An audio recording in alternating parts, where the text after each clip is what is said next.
நாங்க வந்து சில ஜென்ரலான விஷயங்களை பார்ப்போம். கரண்ட் அஃபேர்ஸை விட்டு கரண்ட் அஃபேர்ஸும் இருக்குது. அதோட சேர்த்த மாதிரி சில வேர்ல்டும் அதே மாதிரி ஸ்ரீலங்கா சம்பந்தப்பட்ட சில ஜென்ரலான விஷயங்களை நாங்கள் இன்றைக்கு வந்து பார்ப்போம். அந்த அடிப்படையில் நாங்கள் அப்படியே ஸ்டார்ட் பண்ணி கொண்டு போவோம். முதலாவது கேள்வி, தாய்வான் நாட்டின் தொலைபேசி இலக்கம் யாது? தாய்வான் நாட்டின் தொலைபேசி இலக்கம் யாது? தெரிஞ்சாக்கள் சொல்லலாம்.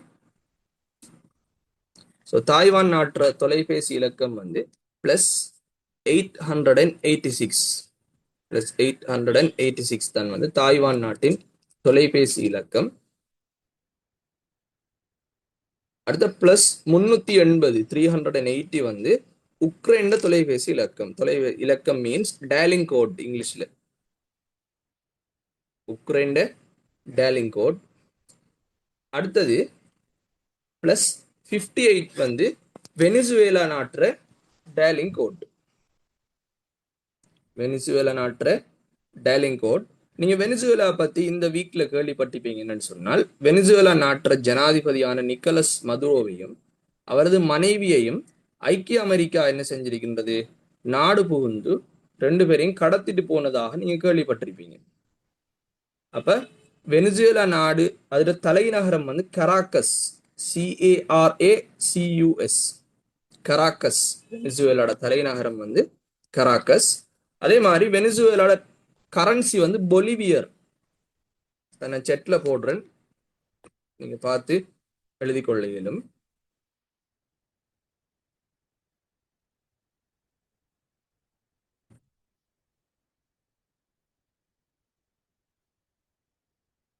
இது வந்து வெனிசுவேலாட கரன்சி.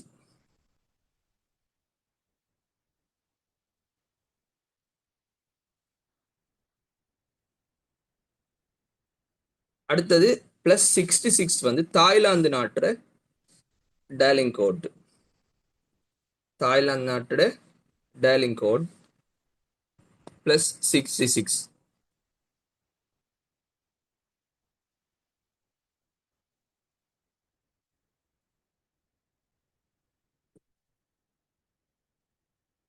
அதுல தலைநகரம் எங்களுக்கு தெரியும், பேங்காக்.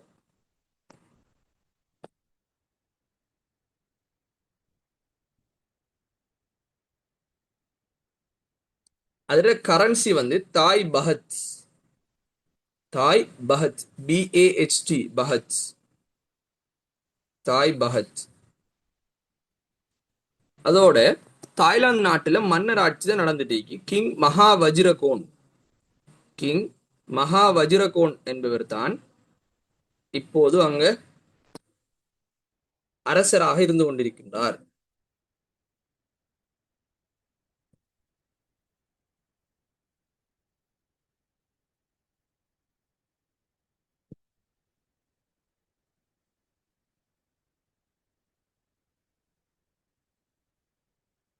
ஓகே, இரண்டாவது கேள்வி, the lucky country. The lucky country என்று அழைக்கப்படும் நாடு எது? Ireland. The lucky country. The lucky country வந்து ஆஸ்திரேலியா. ஆஸ்திரேலியா தான் த லக்கி கண்ட்ரி. அடுத்தது இத்தாலிய சொல்லுவாங்க the land of pizza. The land of pizza. நம்மள சாப்பிடுவோம் பீஸா, அந்த பீஸாட லேண்ட், லேண்ட் ஆஃப் பீஸா, அதுல பிறப்பிடம் அப்படின்னு சொல்லி சொல்லுவாங்க, த லேண்ட் ஆஃப் பீஸா.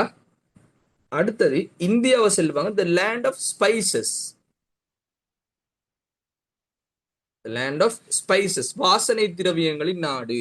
வாசனை திரவியம் மீன்ஸ் அந்த என்ன சொல்ற, அந்த கருவா, ஏலம், கராம்பு அப்படின்னு சொல்லி அந்த சாப்பாடுக்கு சுவையும் மனமும் ஊட்டுறதுக்காக பயன்படுத்தப்படுமே, அந்த வாசனை திரவியங்களை நாடுதான் India. The land of spices அப்படின்னு சொல்லி சொல்லுவாங்க. அடுத்த அயர்லாந்து சொன்னீங்க தானே, அயர்லாந்து வந்து தி எமரல்ட். தி எமரல்ட் சொல்லி சொல்லுவாங்க Ireland. The emerald.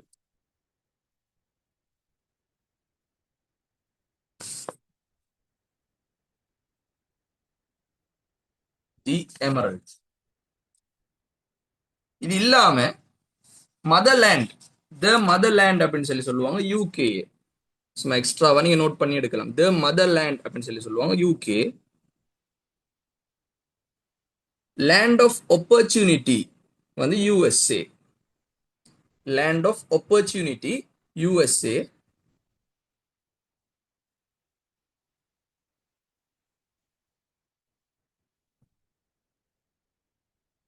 The land of லவ்ன்றது சொல்லுவாங்க France. Land of love. So இதெல்லாம் நாடுகள்ல நிக்நேம் சம்பந்தப்பட்ட விஷயம்.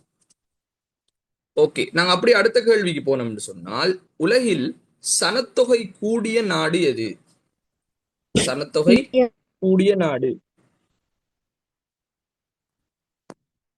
ஓகே, எங்களுக்கு தெரியும் சனத்தொகை கூடிய நாடு வந்து இந்தியா. சனத்தொகை கூடிய நாடு இந்தியா. 1.45 பில்லியன். ஆனா இப்ப 2026ல 1.47 டு 1.48 இருக்கலாம் அப்படின்னு சொல்றாங்க. அப்ராக்சிமேட்லி தான், இது அக்யூரேட் டேட்டா இல்ல.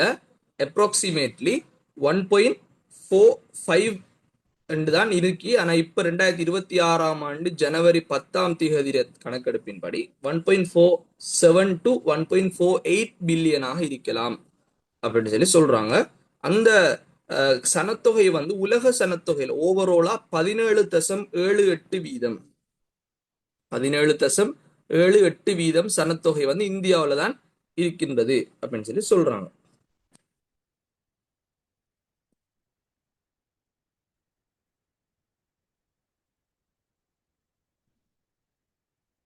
இந்தியாவில தான் இருக்கின்றது அப்படின்னு சொல்றாங்க.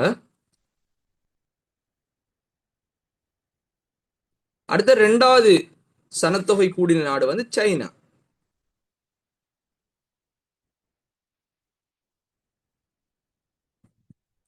2வது சனத்தொகை கூடின நாடு சைனா. 1.419 பில்லியன். 1.419 பில்லியன். ஆனா இப்ப 2026ல 1.424 பில்லியன் அப்படின்னு சொல்றாங்க.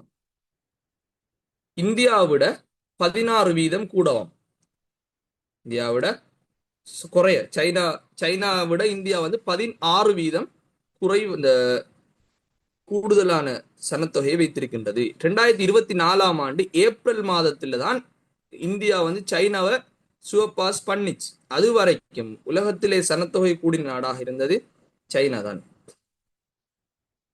ஓகே, அடுத்தது வந்து நாங்க பார்த்தோம்னு சொன்னால் வத்திகான் சிட்டி. இதான் உலகத்திலே சனத்தொகை குறைந்த நாடு.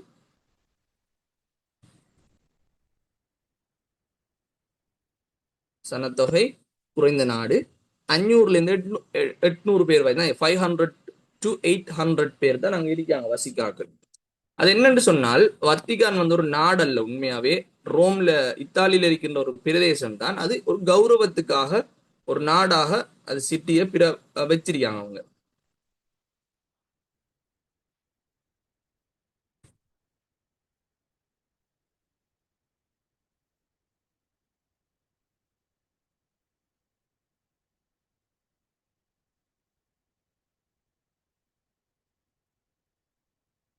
ஓகே, அடுத்தது உலகத்திலேயே முஸ்லிம்கள சனத்தொகை கூடின நாடு இந்தோனேஷியா. உலகத்திலேயே முஸ்லிம் பாப்புலேஷன் கூடின நாடு இந்தோனேஷியா.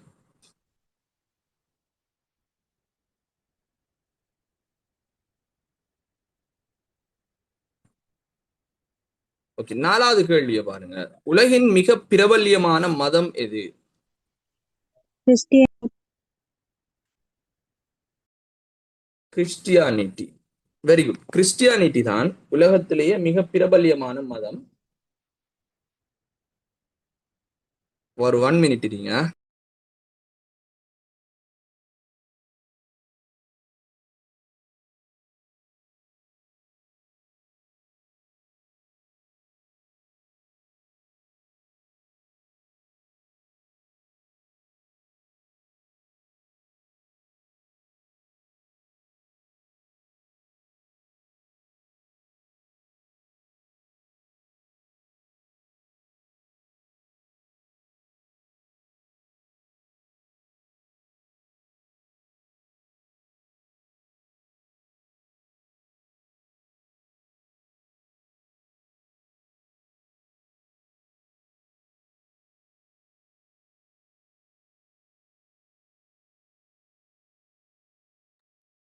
ஓகே, கிறிஸ்டியானிட்டி தான் வந்து உலகத்திலே மிக பிரபல்யமான மதம்.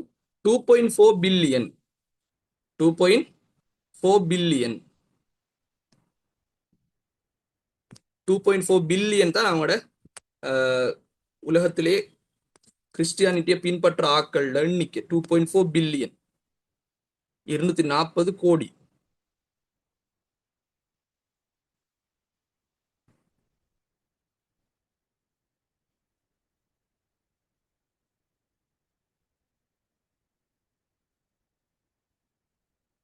இந்த இரண்டாவது பிரபல்யமான மதம் வந்து இஸ்லாம், 1.9 பில்லியன். அது பிறகு ஹிந்துவிசம். Hinduism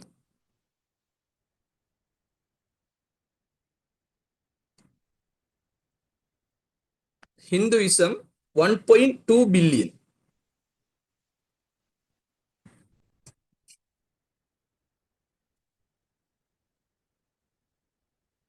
Hinduism 1.2 billion. அடுத்தது ஆக பிரபல்யம் குறைஞ்ச மதம் வந்து சீக்கிசம் சொல்லுவாங்க.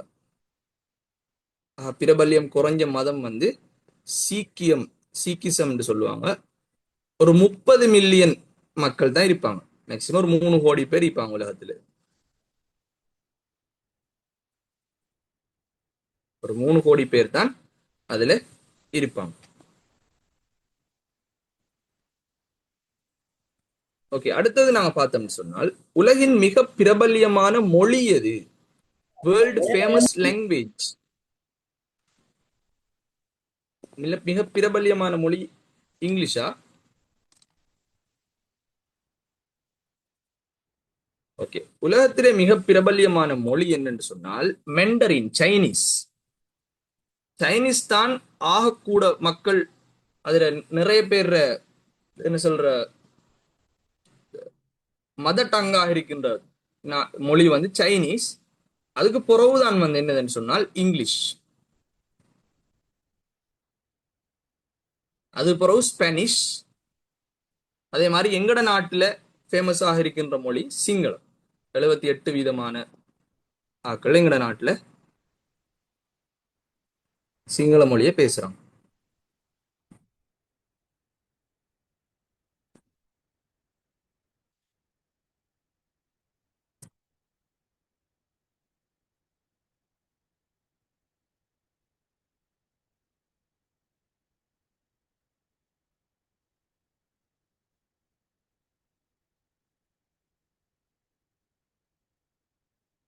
ஓகே, அடுத்த கேள்வியை பார்த்தோம்னு சொன்னால், உலகின் மிக சனத்தொகை கூடிய நகரம் எது? உலகின் மிக சனத்தொகை கூடிய நகரம் எது?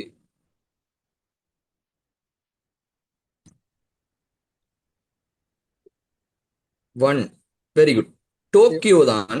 ஜப்பான் நாட்டுல காணப்படுற டோக்கியோ தான் உலகின் சனத்தொகை கூடிய நகரம்.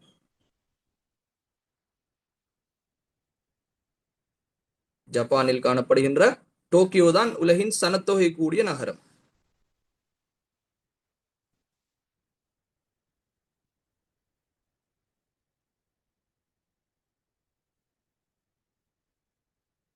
ஆனா இது வந்து என்னன்னு சொன்னால் 2025 கணக்கெடுப்பு.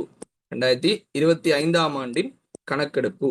ஆனா 2026 ஒரு தகவல் ஒன்று வந்திருக்குன்னு சொன்னால், இந்தோனேஷியாவில் இருக்கின்ற ஜகார்த்தா சிட்டி வந்து டோக்கியோவை ஓவர்டேக் பண்ணிருக்குது அப்படின்னு சொல்லி ஒரு தகவல் ஒன்று இருக்குது. 41 மில்லியன் பீப்புள்னு சொல்லி. ஆனா அது வந்து இன்னும் உறுதிப்படுத்தப்படாத ஒரு தகவலாகத்தான் இருக்குது. இன்னும் உறுதிப்படுத்தப்படாத தகவல். உறுதிப்படுத்தப்பட்ட தகவல் அடிப்படையில் ஜப்பான்ல இருக்கின்ற டோக்கியோ தான் மோஸ்ட் பாப்புலேட்டட் சிட்டி. அடுத்த இந்தியாவில் இருக்கின்ற டெல்லி தான் இந்தியாவிலேயே மோஸ்ட் பாப்புலேட்டட் சிட்டி. கிட்டத்தட்ட 35 மில்லியன் பீப்புள் வந்து அங்க வசிக்காங்க. ஆரம்பத்துல செகண்ட் பிளேஸா இருந்ததும் இதுதான். உலகத்திலே பாப்புலேட்டட் சிட்டியில செகண்ட் பிளேஸா இருந்தது இதுதான்.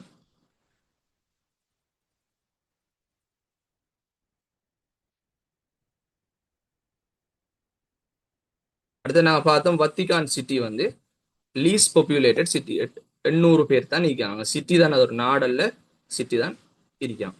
அது ஒரு சிட்டி தான். நாங்கள் வந்து 800 500லேருந்து அப்ராக்சிமேட்லி 800 பேர் தான் வசிக்காங்க அப்படின்னு சொல்லி நாங்கள் பார்த்தோம்.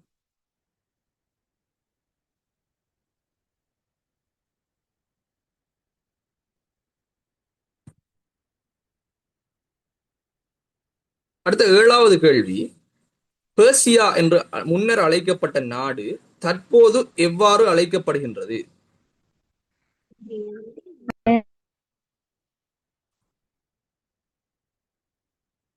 Very good. ஈரான். ஈரான் தான் இப்ப பெர்சியா என்று இப்ப ஈரான் அழைக்கப்படுற மாதிரி ஒரு காலத்துல வந்து பாரசீகம் தான், அது பாரசீகம் தான் பெர்சியான்னு சொல்லி சொல்றாங்க.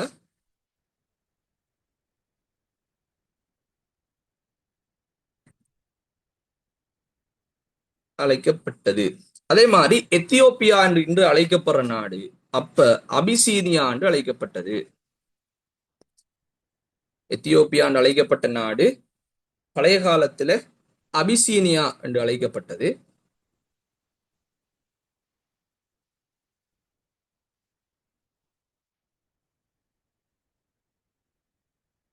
அடுத்தது ஜப்பான் வந்து ஆரம்ப காலத்துல நிப்போன் என்ற பேராலயம் அழைக்கப்பட்டுச்சு. அதே மாதிரி நிஹோன் என்ற பேராலயம் அழைக்கப்பட்டுச்சு.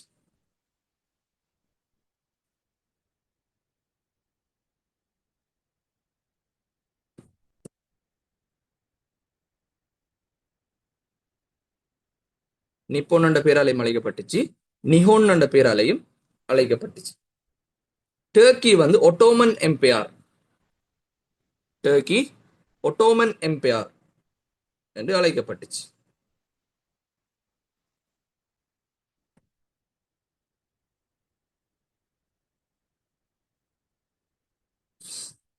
எட்டாவது கேள்வி, உலகின் மிக நீளமான நதி எது? உலகின் மிக நீளமான நதி. Very good. நைல் நதி ஆப்பிரிக்க கண்டத்தில் இருக்கின்றது. அதான் உலகத்திலேயே மிக நீளமான நதி. 6853 கிலோமீட்டர் நீளமானது. 6853 கிலோமீட்டர் நீளமானது. இரண்டாவது நீளம் கூடின நாடு வந்து நதி வந்து அமேசான். அமேசான் வந்து தென் அமெரிக்காவில் இருக்கின்றது. 6400 கிலோமீட்டர் நீளமான நதி. 6400 கிலோமீட்டர் நீளமான நதி. அடுத்த சைனாவில் இருக்கின்ற யாங்ஸே தான் நீளம் 3வது கூடினது. 6300 கிலோமீட்டர். 6300 கிலோமீட்டர். அடுத்து இலங்கையில் இருக்கின்ற மிக நீளமான நதி வந்து மகாவலி கங்கை. 335 கிலோமீட்டர். 335 கிலோமீட்டர். இது நதிகள் சம்பந்தப்பட்ட விஷயம். அடுத்தது, உலகில் எந்த இரு நாடுகளுக்கு இடையில் மிக நீளமான எல்லை கோடு காணப்படுகின்றது? உலகின் எந்த இரு நாடுகளுக்கு இடையில் மிக நீளமான எல்லை கோடு காணப்படுகின்றது? Boundary line. ஒரு ஆள் 2வது விட சொல்லிருக்கி.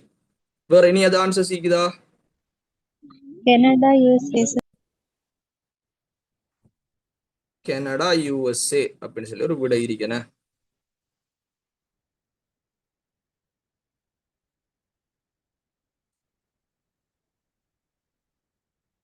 ஓகே, அதுக்கான விட வந்து கனடாவும் யுஎஸ்ஏ. கனடாவும் யுஎஸ்ஏயும் தான் உலகத்திலேயே மிக நீளமான எல்லை கோட்டை பகிர்ந்துள்ளது. 8891 kilometre. 8891 kilometre.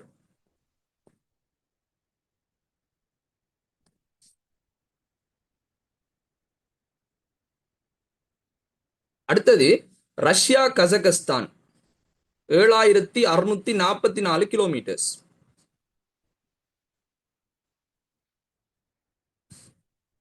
Russia Kazakhstan 7644 kilometre.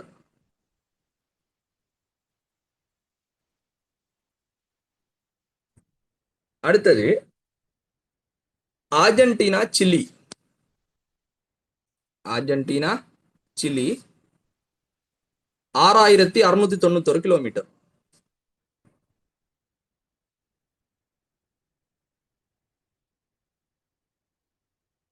ஆறாயிரத்தி 691 kilometres.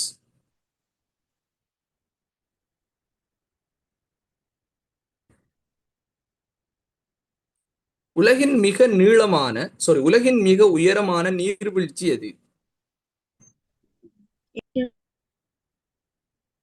Very good. Angel. Angel எங்க இருக்கு? எந்த நாட்டில் இருக்கின்றது?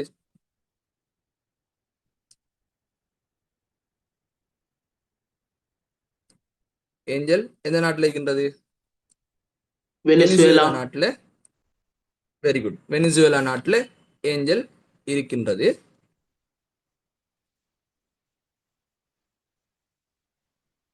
அடுத்த ரெண்டாவது டுகேலா ஃபால்ஸ், சவுத் ஆப்பிரிக்கா.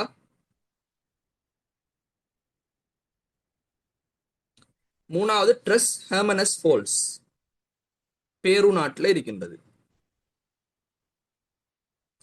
அதுல ஏஞ்சல் ஃபால்ஸ் தானே, ஏஞ்சல் ஃபால்ஸ் உயரம் எவ்வளவுன்னு சொன்னால் 979 மீட்டர்ஸ் அல்லது 3212 அடிகள், ஃபீட்.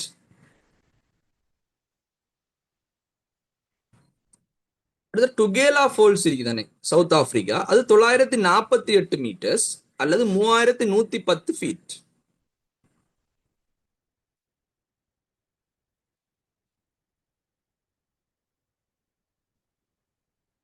அடுத்து ட்ரெஸ் ஹெர்மனஸ் ஃபால்ஸ், அது வந்து த்ரீ சிஸ்டர்ஸ் ஃபால்ஸ்ன்னு சொல்லுவாங்க.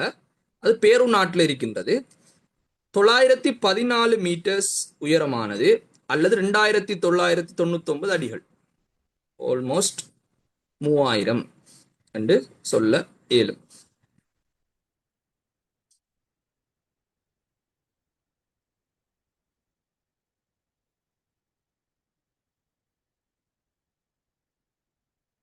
அடுத்த இலங்கையில் உயரமானது வந்து பம்பரகந்த ஃபால்ஸ், 263 மீட்டர்ஸ்.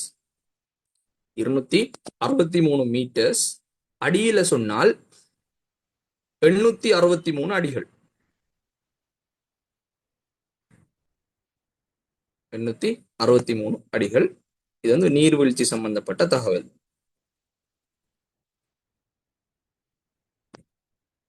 ஓகே, அடுத்த கேள்வியை பாருங்க. 2025ஆம் ஆண்டில் மனித அபிவிருத்தி சுட்டியின் அடிப்படையில் முதல் இடத்தில் உள்ள நாடு. Human development index. இது வந்து as per ரிப்போர்ட் ஆஃப் 2025 தான் கேட்காங்க. 2026 அப்டேட் வந்து இன்னும் வரல. அப்ப மனித அபிவிருத்தி சுட்டின் அடிப்படையில் முதல் இடத்தில் உள்ள நாடு வந்து சுவிட்சர்லாந்து. முதலிடத்தில் உள்ள நாடு சுவிட்சர்லாந்து. அதே மாதிரி லாஸ்ட்டுக்கு இருக்கு சவுத் சூடான், 189வது இடத்துல இருக்கின்றது. லாஸ்ட்டுக்கு இருக்கிறது வந்து சவுத் சூடான், 189வது இடத்துல இருக்கின்றது.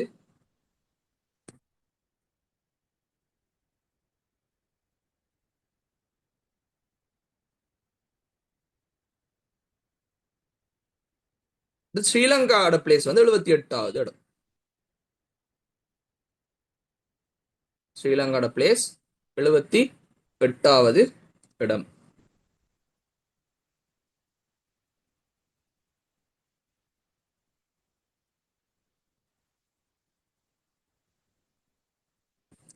அடுத்த கேள்வியை பாருங்க.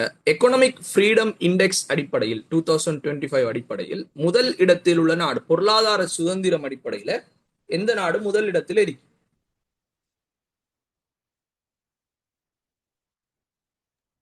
பொருளாதார சுதந்திரத்தின் அடிப்படை. Very good. சிங்கப்பூர் தான் அதுல ஃபர்ஸ்ட் இருக்கிறது. எக்கனாமிக் ஃப்ரீடம் அடிப்படையில சிங்கப்பூர் தான் ஃபர்ஸ்டில் இருக்கின்றது, முதலாவது இடத்துல இருக்கின்றது. ரெண்டாவது அல்ல, லாஸ்ட் இடத்துல நோர்த் கொரியா, வடகொரியா தான் இருக்கின்றது. 176வது இடம்.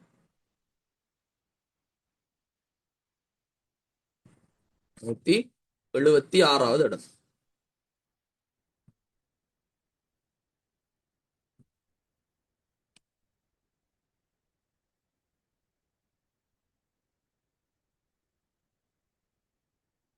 அடுத்தது ஸ்ரீலங்காவோட பிளேஸ் வந்து 148வது இடம். எக்கனாமிக் ஃப்ரீடம் இண்டெக்ஸ் அடிப்படையில் ஸ்ரீலங்கா 148வது இடத்தில் இருக்கின்றது.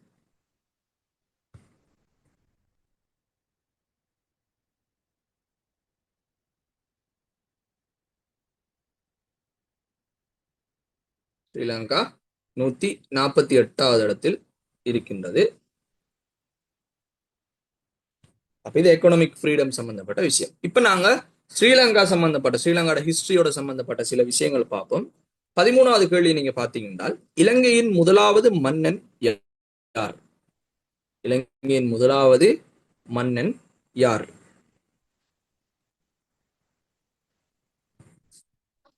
Vijayan. Very good, very good. Vijayan. Vijayan தான் இலங்கையின் முதலாவது மன்னன். இவன் வந்து கிறிஸ்துவுக்கு முன் 543 இருந்து 505 வரைக்கும் கிட்டத்தட்ட 38 வருஷங்கள் இந்த நாட்டை ஆட்சி செஞ்சான் விஜயன். இலங்கையில வந்து நாயக்கர் இனத்து பெண்ணான குவேனி என்ற பெண்ணை வந்து மனம் முடிச்சு கொண்டான். தம்பபண்ணி என்ற ஒரு நகரை வந்து உருவாக்கினான். தம்பபண்ணி என்று சொல்ற ஒரு நகரை வந்து உருவாக்கினான். அடுத்து தேவநம்பிய தீசன் எங்களுக்கு தெரியும். இலங்கையின் முதலாவது பௌத்த மன்னன். இவண்ட காலத்துல தான் பௌத்த மதம் இலங்கையில பரப்பப்பட ஆரம்பிக்கப்பட்டது. மஹிந்த தேரர் இலங்கைக்கு பௌத்த மதத்தை கொண்டு வந்தார். அதே மாதிரி ஸ்ரீ மகா போதி என்று சொல்ற வெள்ளரசு மல கிளையையும் இவண்ட காலத்துல தான் வந்து நாட்டியாங்க. வெள்ளரசு மர கிளையையும் இவண்ட காலத்துலதான் நாட்டினாங்க. அடுத்து எல்லாளன் சுமார் 44 ஆண்டு காலம் ஆட்சி செஞ்ச மன்னன். நீதி தவறாதவன். தென்னிந்தியாவில் எப்படி மனுநீதி சோழன் என்ற ஒரு நீதி தவறாத ஆட்சி இருந்தானோ அதே மாதிரி இலங்கையில எல்லாளன் மன்னன் இருந்தான்னு சொல்லி வரலாறு சொல்லுது. அடுத்தது துட்டகைமுனு. துட்டகைமுனு எங்களுக்கு தெரியும், இலங்கையை வந்து முதலாக ஒரே குடையின் கீழே கொண்டு வந்த ஆட்சியாளன். இலங்கை வந்து இதுவரைக்கும் வரலாற்றுல 2 சந்தர்ப்பத்துல தான், அதாவது இந்த அரசியல் யாப்பு அது இதெல்லாம் நிறுவப்படுறதுக்கு முந்தி இலங்கை வந்து வரலாற்றுல 2 சந்தர்ப்பத்துல தான் ஒரே குடையின் கீழே கொண்டு வரப்பட்டது.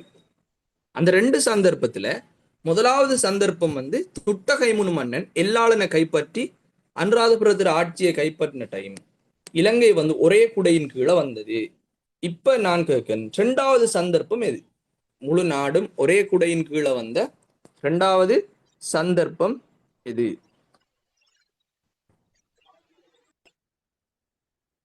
முதலாவது சந்தர்ப்பம் துட்டகைமுனு மன்னன் அவன் ஆட்சி காலத்துல வந்த சந்தர்ப்பம். 2வது சந்தர்ப்பம்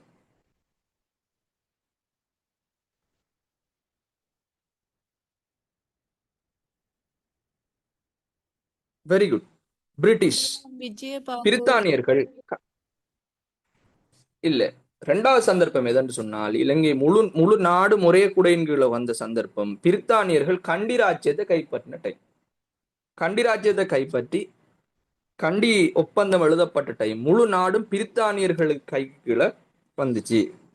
சோ அந்த சந்தர்ப்பம் தான் இலங்கையில இந்த 2 சந்தர்ப்பத்திலையும் தான் முழு நாடும் ஒரே குடையின் கீழே கொண்டு வரப்பட்ட, அதாவது ஒரே ஆட்சியாளருக்கு கீழே முழு நாடும் கொண்டு வரப்பட்ட சந்தர்ப்பம்.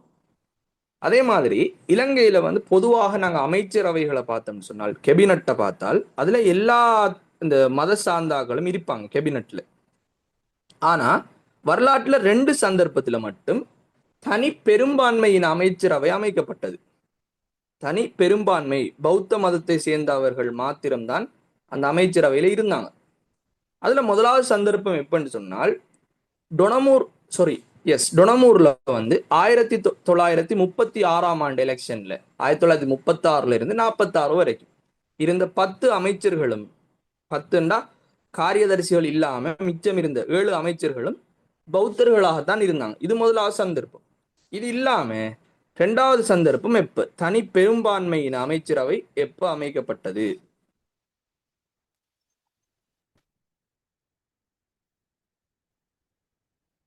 தனி பெரும்பான்மையின் அமைச்சரவை கோட்டாபய ராஜபக்ஷட ஆட்சி காலத்துல.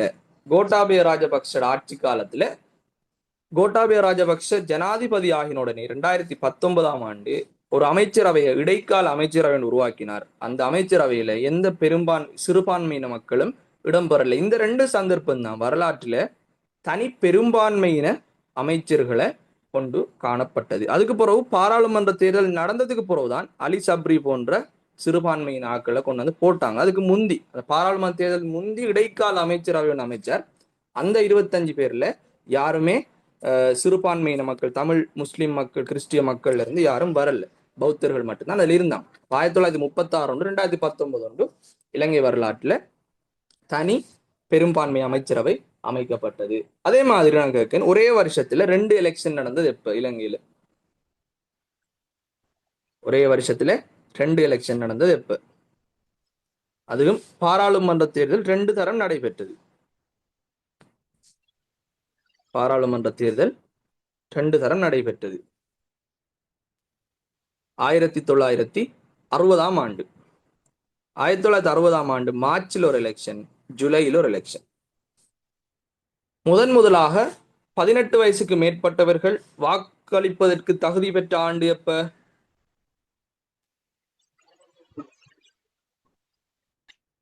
சொல்லுங்கல்ல.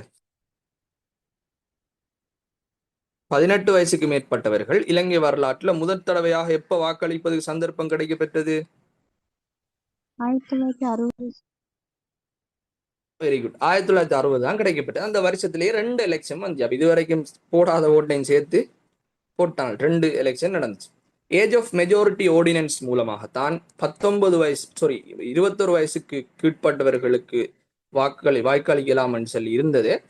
அதை வந்து மாத்தி 18 வயசுக்கு மேற்பட்டவர்கள் வந்து எந்த விதமான இனம், மதம், சாதி, பால், பிறப்பிடம், அரசியல், கருத்தியல் வேறுபாடுகள் இல்லாம வாக்களிக்க முடியும் அப்படின்னு சொல்லி ஒரு சலுகையை வந்து கொடுத்தாங்க. ஏஜ் ஆஃப் மெஜாரிட்டி ஆர்டினன்ஸ் 1959 அடிப்படையில.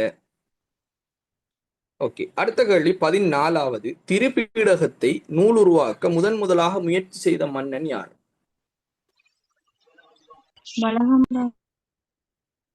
Very good. வலகம்பா மன்னன். வலகம்பா மன்னன் காலப்பகுதியில தான் திருப்பீடகம், பௌத்தர்கள புனித நூலாக இன்றைய கருதப்படுற திருப்பீடகத்தை நூலுருவாக்க முயற்சி செய்யப்பட்டது. மாத்தளை அலுவிகாரையில தான் அந்த முயற்சி செய்யப்பட்டது. அடுத்த மகாசேனன் எங்களுக்கு தெரியும், மின்னேரியா தெய்வம் என்று சொல்லி இவன் அழைக்கப்பட்டான். அனுராதபுரத்தை ஒரு நகராக்கி நீண்ட காலம் ஆட்சி செய்தது யாரு? அனுராதபுரத்தை ஒரு ஃபர்ஸ்ட் டைம் ஒரு சிட்டியாக, ஒரு டெவலப் சிட்டியாக உருவாக்கி நீண்ட காலம் ஆட்சி செய்தது யாரு? பண்டுகாபயன். மகாசேனன் வந்து மின்னேரியா தெய்வம். அடுத்த காசியப்பன் எங்களுக்கு தெரியும், சீகிரியா கோட்டையை உருவாக்கினது. காசியப்பன் சீகிரியா கோட்டையை உருவாக்கினான்.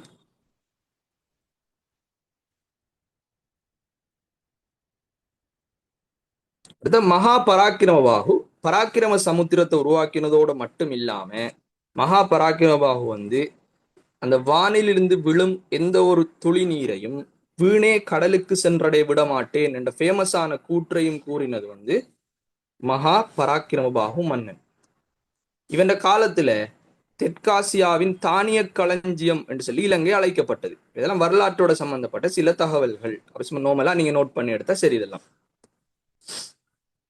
அடுத்தது 15வது கேள்வி. இலங்கையின் அரசியல் யாப்பு சபையில் உள்ளடங்குகின்ற உறுப்பினர்களின் எண்ணிக்கை யாது? கான்ஸ்டிடியூஷனல் கவுன்சில் ஒன்று இருக்கு இலங்கையில. அதுல உள்ளடங்குகின்ற உறுப்பினர்கள் எண்ணிக்கையை வந்து கேட்காங்க.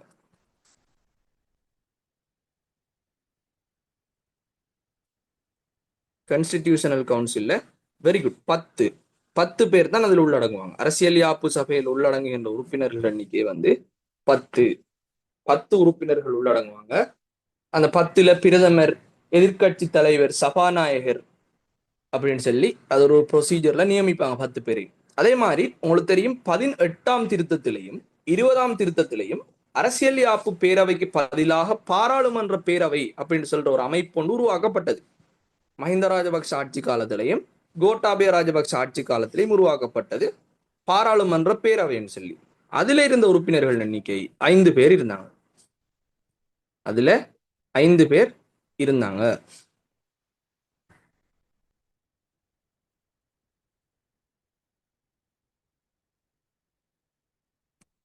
அதே மாதிரி இலங்கையில சிவில் சேவை ஆணைக்குழு, சிவில் சேவை ஆணைக்குழு அல்லது பப்ளிக் சர்வீஸ் கமிஷன் என்று சொல்றோம். அந்த பப்ளிக் சர்வீஸ் கமிஷன்லையும் 5 பேர் தான் இருப்பாங்க.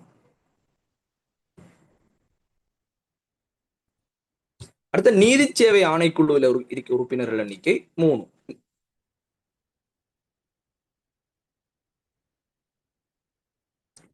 நீதி சேவை ஆணைக்குழுவில் இருக்கின்ற உறுப்பினர்கள் எண்ணிக்கை 3. 4 என்னன்னு சொன்னால் மாகாண சபையில அமைச்சரவையில அமைச்சர்கள் எண்ணிக்கை. மாகாண சபை அமைச்சரவையில அமைச்சர்கள் எண்ணிக்கை.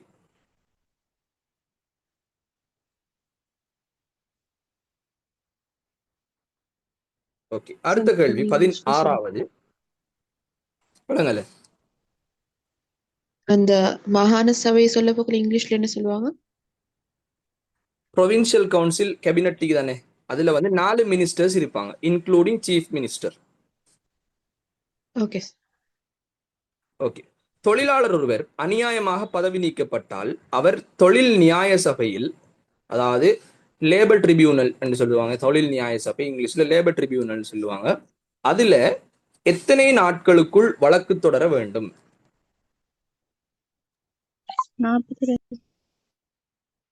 42 ஒரு விட. வேற பாப்பம் யாரு சொல்றீங்க?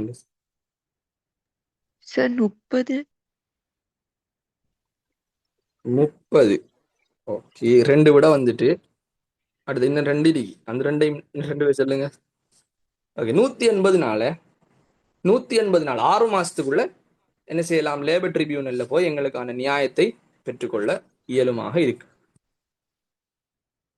180 நாள். 30 என்னன்னு சொன்னால், நீங்க 30 சொன்னீங்க தானே, அதை நோட் பண்ணிடுங்க. 30 எங்களோட அடிப்படை உரிமை மீறப்பட்டா, அடிப்படை உரிமை மீறப்பட்டால் நாங்க சுப்ரீம் கோர்ட்ல 30 நாளைக்குள்ள வழக்கு தொடர வேண்டும். அடுத்த 42 என்னன்னு சொன்னாலும், குழந்தை பிறந்தால் சாதாரண சூழ்நிலையில 42 நாளைக்குள்ள அந்த குழந்தையை நாங்க பதிவு செய்ய வேண்டும். குழந்தைய பதிவு செய்ய வேண்டும். அடுத்து 90 என்னன்னு சொன்னால், பயங்கரவாத தடை சட்டத்தின் கீழே ஒரு ஆளை கைது செஞ்சால் 3 மாசத்துக்கு எந்த விதமான விசாரணையும் இல்லாம அவரை தடுத்து வைக்கலாம். எந்த விதமான விசாரணையும் இல்லாம அவரை தடுத்து வைக்கக்கூடியதாயிருக்கும். அதே மாதிரி இன்னொரு கேள்வி, இப்ப இலங்கையில ஒரு ஆளை நம்ம கைது செஞ்சோம்னு சொன்னால், நாம அல்ல காம்பிடன்ட் அத்தாரிட்டி, சரிதானே, தகுதியுள்ள அதிகாரம் இலங்கையில் ஒரு ஆளை கைது செஞ்சால் எவ்வளவு காலத்துக்குள்ள அவரை நீதிமன்றத்தில் ஒப்படைக்க வேண்டும்?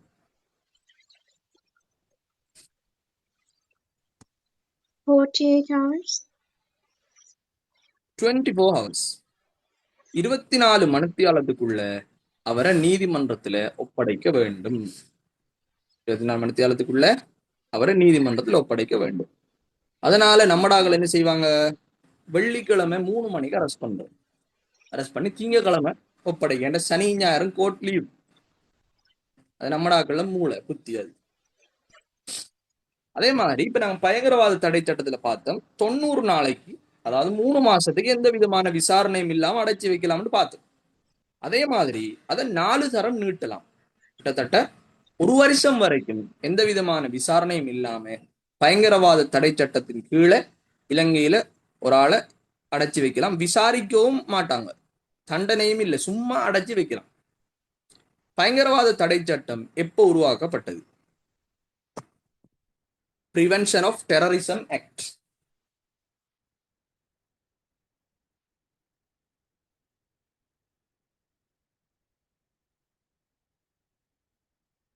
ஆயிரத்தி 1979 ஆண்டு பிரிவென்ஷன் ஆஃப் டெரரிசம் ஆக்ட் உருவாக்கப்பட்டது. ஓகே, அடுத்த கேள்வி 17வது. உலகில் அதிக விமானங்களை வைத்துள்ள நாடு எது?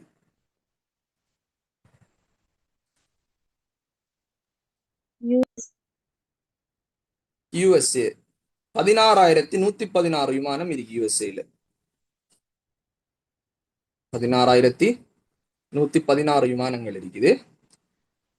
ரெண்டாவது பிரேசில் அல்லது பிரேசில் 5,297 விமானங்கள் இருக்குது. மூணாவது கனடா 1,459. நாலாவது இந்தியா 315. ஃபர்ஸ்ட்டுக்கும் ஃபோர்த்துக்கும் இடையில் டிஃப்ரெண்டா பாருங்க. அடுத்தது, அண்மையில் ஏற்பட்ட சூறாவளியில் எந்த நாட்டில் இருந்த சுதந்திர தேவி சிலையின் பிரதி இடிந்து விழுந்ததுன்னு வரணும். இடிந்து விழுந்தது சுதந்திர தேவி சிலை, ஸ்டாட்யூட் ஆஃப் லிபர்ட்டி. அதுல கொப்பி ஒன்று ஒரு நாட்டுல இருந்து வெரி குட், பிரேசில். ஆனா அதுல இந்த ரியல் இருக்குதானே, உண்மை கொப்பி இல்லாம அசல் இருக்குதானே, அது வந்து யுஎஸ்ஏல இருக்கின்றது. அதை யுஎஸ்ஏக்கு கிஃப்ட் பண்ண நாடு வந்து பிரான்ஸ் நாடு தான் கிஃப்ட் பண்ணிச்சு. அது செய்யப்பட்ட மூலகம் வந்து பித்தளைலாம் செய்யப்பட்டிருக்கு. அதனால அது வெளிச்சத்துக்கு பச்சை கலர்ல விளங்கும். கொப்பர்ல தான் அது செய்யப்பட்டது. பித்தளையில தான் அது செய்யப்பட்டிருக்கு. ஓகே, இப்ப இது ஒரு உங்களோட இதுகளை பார்ப்போம். என்னன்னு சொன்னால், உலகில் நவீன அதிசயங்கள் இருக்கு தானே, modern wonders of the world, அதை பெயரிட சொல்லிருக்கு. நவீன அதிசயங்களை பெயரிடுக அப்படின்னு சொல்லப்பட்டிருக்கு.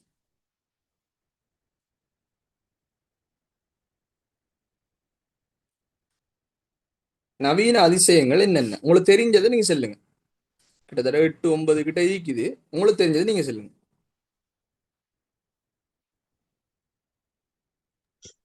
நெதர்லாந்துல கடல் தடுப்பு. சொல்றீங்க. ஓகே, வேற நான் உங்களுக்கு குரூப்ல போட்டுறேன் பாருங்க, சரியா? அதே மாதிரி இலங்கையில் காணப்படும் ரம்சார் ஈரநிலங்கள் சிலதை பெயரிடுக.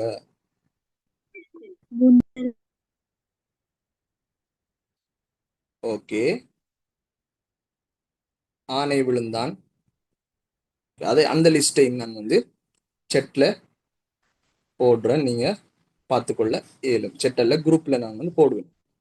இவ்வளவுதான் இன்றைக்கான விஷயம் நாங்க பார்த்தது.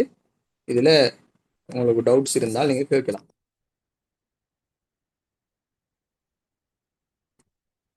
உங்களுக்கு வேற ஏதாச்சும் டவுட் இருந்தா கேட்கலாம். அந்த சனத்தொகை சம்பந்தப்பட்ட விஷயம் ஒன்று சொல்லியிருந்தீங்க, அந்த பாப்புலேட்டட் சிட்டி, அது வெரிஃபை பண்ணப்படல. நான் பார்த்தேன். அதை வெரிஃபை பண்ணிட்டு அதுல சரியான தகவலை நான் வந்து குரூப்ல ஷேர் பண்றேன். 2025 தகவலை தான் நான் பார்த்தேன். 2026க்கு என்னன்னு பார்த்துட்டு நான் அது சோர்ஸ்ல போய் வெரிஃபை பண்ணிட்டு நான் உங்களுக்கு அது குரூப்ல ஷேர் பண்றேன். வேற ஏதாச்சும் டவுட்ஸ் இருக்கா பிள்ளைகள்? 16-90 என்னன்னு சொன்னால், பயங்கரவாத தடை சட்டத்தின் கீழே ஒரு ஆளை நாங்கள் கைது செஞ்சோம்னு சொன்னால், அவரை வந்து எந்த விதமான விசாரணையும் இல்லாம 90 நாளைக்கு தடுத்து வைக்கலாம். கோர்ட்ல ப்ரொடியூஸ் பண்ண வேண்டிய தேவை ஒன்று இல்லை. ஆனா யூஸ்வலா நம்ம ஒரு ஆள் அரெஸ்ட் பண்ணினால் அவரை 24 மணித்தியாலத்துக்குள்ள கோர்ட்ல ப்ரொடியூஸ் பண்ணணும். விதிவிலக்காகத்தான் இந்த பயங்கரவாத தடை சட்டம் இருக்குது. அதன் கீழே நம்ம ஒரு ஆளை கைது செஞ்சோம்டா கிட்டத்தட்ட 90 நாட்களுக்கு அவரை விசாரணை இல்லாம கைது செஞ்சு வச்சிருக்கலாம்.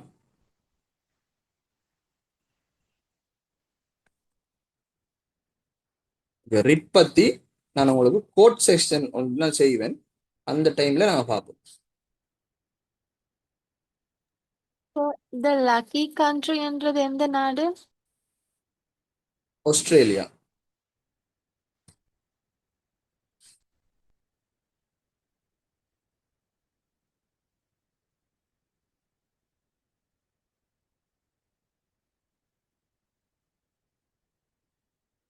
ஓகே, இதோட வந்து நாங்கள் கிளாஸை வைண்ட் அப் பண்ணுவோம்.